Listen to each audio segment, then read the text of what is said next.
Hello दोस्तों, स्वागत है आप सभी का अतुल्य आर्यस ऑनलाइन क्लासेस में। दोस्तों रीट एसएसटी की जो अपनी डेली टेस्ट सीरीज चल रही है, आज उसमें हम बात करेंगे राजस्थान की प्राचीन सभ्यताओं और जनपद से संबंधित प्रश्नों के विषय में। दोस्तों ये जो टॉपिक है वो यूनिट नंबर 10 का टॉपिक है और आज इस टॉपिक से संबंधित कुल 30 ऑब्जेक्टिव क्वेश्चंस के विषय में अपनी बात करने वाले हैं।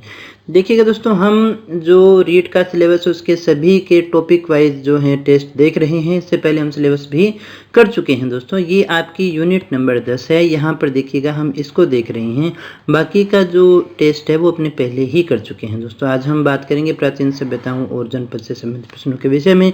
तो चलिएगा देखते हैं आज का हमारा पहला प्रश्न क्या पूछ रहा है। वो पूछ रहा है कि कालीबंगा की सभ्यता किस नदी के किनारे फैली थी। आपको बताना है कि कालीबंगा की जो सभ्यता है वो किस नदी के किनारे फैली थी। दोस्तों माही, सरस्वती, चंबल या फिर आहड़, कौन सी नदी के किनारे फैली थी आपको बताना है। दोस्तों क्या है सही आंसर, तो चेक कर लीजिएगा, वो है हमारा नंबर 2, सरस्वती नदी के किनारे फैली थी। अगर ये नहीं हो तो कई बार आपको घग्गर लिखा हुआ भी मिल जाएगा। दोस्तों सही आंसर हमारा कौन सा है। इस प्रश्न का जो सही आंसर है वो सरस्वती के किनारे अपने मान करके चलते हैं, अन्यथा घग्गर हो तो उसको ऑप्शन भी देख लीजिएगा। दूसरे प्रश्न की बात करें, निम्न में से आहड़ सभ्यता के लोगों की अर्थव्यवस्था का मुख्य आधार क्या था। हमें बताना है आहड़ जो सभ्यता है वहाँ के जो लोग हैं उनकी अर्थव्यवस्था का मुख्य आधार क्या था, यानी किस पर वो आधारित थी। मुख्य रोल जो है वो किसका था, एग्रीकल्चर का था, मत्स्य पालन का था, पशुपालन का था या फिर उद्योग धंधों का था। क्या है दोस्तों हमारा सही आंसर, तो चेक कर लीजिएगा। सही आंसर हमारा वो है नंबर 4, उद्योग धंधों का था। मुख्य आधार क्या था, अर्थव्यवस्था में जो मेन रोल था वो उद्योग धंधों का था। अगले प्रश्न की बात करें, तीसरा हमारा प्रश्न है, राजस्थान की ताम्रयुगीन सभ्यता में सबसे प्रमुख सभ्यता कौन सी है। हमें बताना है ये जो सभ्यताएं हैं इनमें से ताम्रयुगीन सभ्यता में सबसे प्रमुख सभ्यता कौन सी है। रेड है, आहड़ है, कालीबंगा है या फिर गणेश्वर है। दोस्तों सही आंसर हमारा वो है नंबर 2, आहड़ सभ्यता जो है वो सबसे प्रमुख मानी जाती है। अगले प्रश्न की बात करें, चौथा हमारा प्रश्न है, प्रोफेसर एच.डी. सांकलिया के निर्देशन में जिस सभ्यता स्थल का उत्खनन हुआ वह कौन सा है। एच.डी. सांकलिया के निर्देशन में कौन सी सभ्यता का उत्खनन हुआ। रेड, आहड़, कालीबंगा या फिर गणेश्वर, कौन सी सभ्यता थी। दोस्तों एच.डी. सांकलिया के निर्देशन में जिसका उत्खनन हुआ, तो दोस्तों सही आंसर हमारा वो है नंबर 2, आहड़ का हुआ था। अगले प्रश्न की बात करें, पांचवा हमारा प्रश्न है, बेराठ में किस सभ्यता के अवशेष हमें प्राप्त होते हैं। बेराठ जो सभ्यता है वहां पर किस सभ्यता के अवशेष मिले हैं। बनास के, वैदिक के, मौर्यकालीन सभ्यता के या फिर कालीबंगा सभ्यता के अवशेष मिलते हैं। बेराठ में हमें कौन सी सभ्यता के अवशेष मिले हैं आपको बताना है। तो दोस्तों अभी तक आपने अपना आंसर सोच लिया होगा, तो चेक कर लीजिएगा। सही आंसर हमारा वो है नंबर 3, मौर्यकालीन सभ्यता के अवशेष मिले हैं। दोस्तों काफ़ी इंपॉर्टेंट टॉपिक है ये, इसमें से आपके क्वेश्चन पेपर में आएगा ही आएगा, क्योंकि हमेशा आता रहा है। इतिहास में बात करें तो बहुत ज़्यादा राजस्थान का इतिहास इसमें नहीं दिया हुआ है, जो है उसमें बस यही टॉपिक बनते हैं। छठे प्रश्न की बात करें, निम्न में से कौन पुरातत्वविद कालीबंगा की खोज करता है। हमें ये बताना है इनमें से कालीबंगा की खोज किसने की थी। जी.एच. ओझा ने, ए घोष यानी अमलानंद घोष ने या फिर आर.डी. बनर्जी ने की थी या एच.डी. सांकलिया ने की थी। दोस्तों क्या है हमारा सही आंसर, इनमें से चेक करिएगा।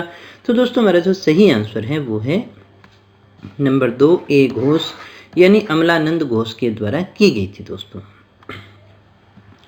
बात करें सातवें प्रश्न की, सातवां हमारा प्रश्न है, राजस्थान में लगभग 1800 गुप्तकालीन सिक्के कहाँ मिले हैं आपको बताना है। आहड़ में, भीनमाल में, बयाना में या फिर विराटनगर में। राजस्थान में लगभग 1800 गुप्तकालीन सिक्के कहाँ मिले हैं आपको बताना है। तो दोस्तों हमारा जो सही आंसर है वो है नंबर 3, बयाना में मिले हैं। कहाँ पर मिले हैं, बयाना में मिले हैं। दोस्तों आठवें प्रश्न की बात करें, किस स्थल के उत्खनन से इंडो यूनानी शासकों के 28 सिक्के मिले हैं। कौन से सिक्कों की बात अपने कर रहे हैं दोस्तों, इंडो यूनानी सिक्कों की बात कर रहे हैं। 28 सिक्के मिले हैं, आपको बताना है किस स्थल के उत्खनन से मिले हैं। तो चेक कर लीजिएगा दोस्तों, सही आंसर हमारा वो है नंबर 4, विराटनगर से मिले हैं। नवें प्रश्न की बात करें, निम्न में से लूनी नदी के किनारे स्थित पुरातात्विक स्थल कौन सा है आपको बताना है। नोह है, तलवाड़ा है या फिर बैराठ है या फिर बालाथल है। लूणी नदी के किनारे इनमें से कौन सा पुरातात्विक स्थल है दोस्तों? क्या है सही आंसर? तो चेक कर लीजिएगा, वो है हमारा नंबर 2 तिलवाड़ा है दोस्तों। तिलवाड़ा जो है वहाँ पर जो पुरातात्विक स्थल जो है वो लूणी नदी के किनारे स्थित है। कालीबंगा का उत्खनन किसके निर्देशन में हुआ? किसके निर्देशन में हुआ दोस्तों? बीबी लाल और एच.डी. सांकलिया, बीके थापर और बीबी लाल, बीके थापर और जॉन मार्शल, दयाराम साहनी और बीके थापर। किसके निर्देशन में हुआ था कालीबंगा का उत्खनन? दोस्तों आपको बताना है। तो दोस्तों सही आंसर है हमारा वो है नंबर 2 बीके लाल और बीबी लाल और बीके थापर के निर्देशन में हुआ था दोस्तों कालीबंगा का उत्खनन।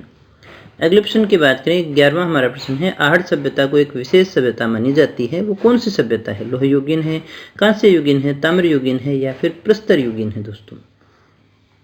कौन सी है? आहड़ सभ्यता को कौन सी श्रेणी में रखती हैं? तो दोस्तों सही आंसर है हमारा वो है नंबर 3 ताम्र युगीन सभ्यताओं की श्रेणी में रखी जाती है। 12वें प्रश्न की बात करें, एक घर में एक साथ 6 चूल्हे किस पुरातात्विक स्थल से प्राप्त होते हैं? गिलूंड से, कालीबंगा से, आहड़ से या फिर बागोर से? एक साथ 6 चूल्हे जो हैं हमें किस पुरातात्विक स्थल से प्राप्त होते हैं दोस्तों? आपको बताना है सही आंसर। तो चेक कर लीजिएगा, सही आंसर जो है हमारा वो है नंबर 3 आहड़ से प्राप्त होते हैं। कहाँ से प्राप्त होते हैं दोस्तों? आहड़ से। 13वें प्रश्न की बात करें, अशोककालीन गोल बौद्ध मंदिर व स्तूप कहाँ से प्राप्त होते हैं? महादेव जी की डूंगरी से, बिजक की पहाड़ी से, भीम जी की पहाड़ी से या फिर हनुमान की डूंगरी से? दोस्तों कहाँ से प्राप्त होते हैं हमें अशोककालीन गोल बौद्ध मंदिर व स्तूप? तो दोस्तों सही आंसर चेक कर लीजिएगा, वो है हमारा नंबर 2 बिजक की पहाड़ी से हमें प्राप्त होते हैं गोल बौद्ध मंदिर और स्तूप। 14वें प्रश्न की बात करें, गणेश्वर सभ्यता का संबंध जो है वो किस नदी से है? गणेश्वर सभ्यता का संबंध किस नदी से माना जाता है? सरस्वती से, कांतली से, आहड़ से या फिर बागोर से? गणेश्वर सभ्यता का जो संबंध है वो किस नदी से माना गया है? क्या है सही आंसर? तो चेक कर लीजिएगा, वो है हमारा नंबर 2 कांतली नदी से माना गया है। अगले प्रश्न की बात करें, 15वां हमारा प्रश्न है, लौह अयस्क से लोहा बनाने की प्राचीनतम भट्टियां कहाँ से मिली हैं? नगरी से, जोधपुर से, सुनारी से या फिर रेड से? लौह अयस्क से लोहा बनाने की प्राचीनतम भट्टियां हमें कहाँ से प्राप्त होती हैं? आपको बताना है सही आंसर क्या होगा दोस्तों। तो दोस्तों हमारा जो सही आंसर है वो है नंबर 3 सुनारी से प्राप्त होती है। कहाँ से? सुनारी सभ्यता से। 16वें प्रश्न की बात करें, राजस्थान के किस क्षेत्र में शैल चित्रकला के प्रमाण हमें मिलते हैं? नगरी से, जोधपुर से, सुनारी से या फिर बेराट से? शैल चित्रकला के प्रमाण हमें कहाँ से मिले हैं दोस्तों? क्या है हमारा सही आंसर? तो दोस्तों हमारा जो सही आंसर है वो है नंबर 4 बेराट से हमें प्राप्त होते हैं। अगले प्रश्न की बात करें, 17वां हमारा प्रश्न है, मछली पकड़ने के कांटे का प्रयोग किस सभ्यता में हुआ? गणेश्वर में, आहड़ में, कालीबंगा में या फिर वैदिक सभ्यता में? मछली पकड़ने के कांटे का प्रयोग कहाँ पर हमें देखने को मिलता है? सही आंसर हमारा वो है नंबर 1 गणेश्वर सभ्यता में। 18वें प्रश्न की बात करें, अपने काल में उत्खनक नाम से विख्यात अर्थुना एक ऐसा स्थान है जहां प्राप्त अवशेषों से हमें मध्यकालीन भारत की संस्कृति का परिचय मिलता है। साथ ही उस सभ्यता के दर्शन भी होते हैं जहां मंदिर व मूर्तियों का समय काल 10 से 12वीं शताब्दी के बीच का माना जाता है। उस समय यह स्थान बागड़ के राजाओं की राजधानी थी। आपको बताना है यह किस जिले में स्थित है। अर्थुना की अपनी बात कर रहे हैं। झालावाड़, बारां, डूंगरपुर या फिर बांसवाड़ा कहाँ पर है दोस्तों यह स्थान किस जिले में है? तो सही आंसर है दोस्तों वो है हमारा नंबर 4 बांसवाड़ा में। अगले प्रश्न की बात करें, 19वां हमारा प्रश्न है, निम्न में से कौन से स्थल को धूलकोट भी कहते हैं? विराटनगर, आहड़, कालीबंगा या फिर पीलीबंगा? धूलकोट हम किसे कहते हैं दोस्तों? तो दोस्तों सही आंसर हमारा वो है नंबर 2 आहड़ को हम क्या कहते हैं? धूलकोट भी कहते हैं।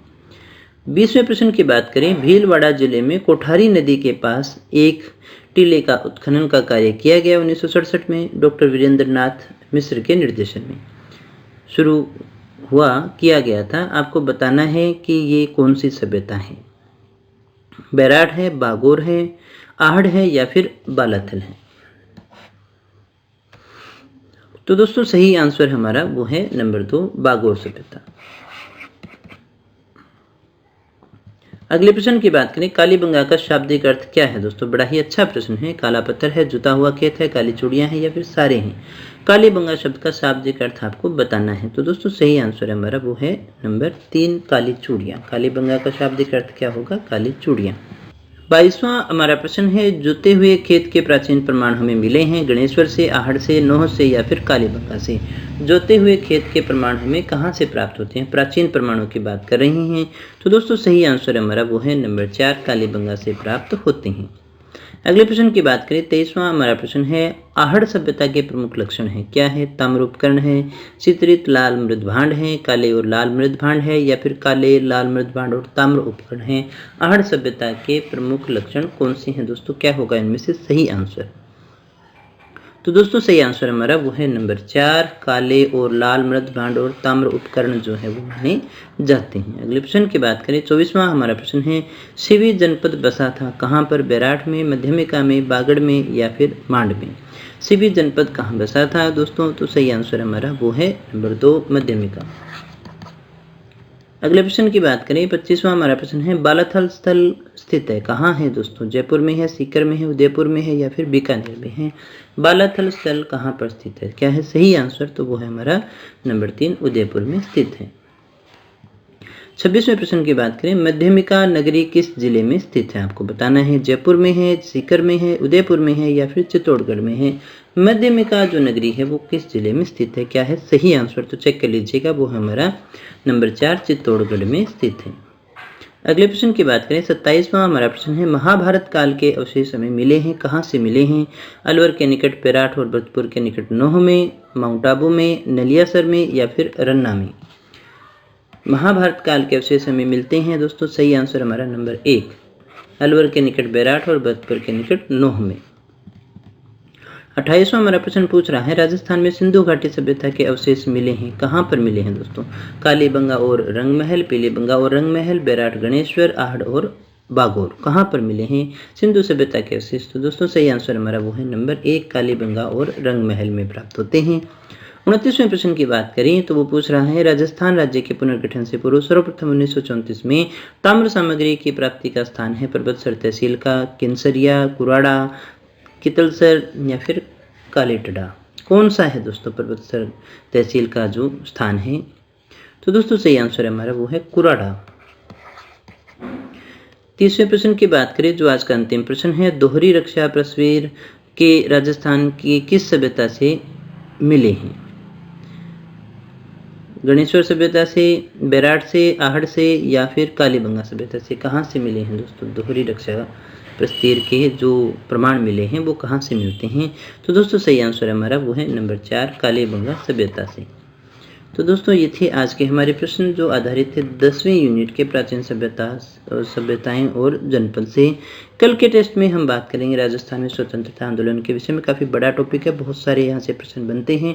हमारा उद्देश्य है कि आप इन प्रश्नों को याद कर सकें और आपका रिवीजन लगातार चलता रहे, इस उद्देश्य से। तो इसको अच्छे से कल याद करके आना और देखेंगे आपने कितना याद किया है दोस्तों। तो दोस्तों अगर आपको वीडियो अच्छा लगा हो तो लाइक कर देना, दोस्तों के साथ में शेयर कर देना और चैनल पे पहली बार आए हो तो सब्सक्राइब कर लेना, क्योंकि इस तरह की क्वालिटी एजुकेशन वीडियो आपको रोजाना यहाँ पर मिलते रहते हैं। PDF और अदर इन्फॉर्मेशन के लिए आप हमारे टेलीग्राम चैनल से जुड़ सकते हैं या फिर हमारी ऑफिशियल वेबसाइट atulya.rs.in को लॉगिन कर सकते हैं। तो दोस्तों मिलते हैं कल के टेस्ट में कुछ और प्रश्नों के साथ, कुछ और नई जानकारी के साथ। तब तक बने रहिएगा हमारे साथ। Thank you very much.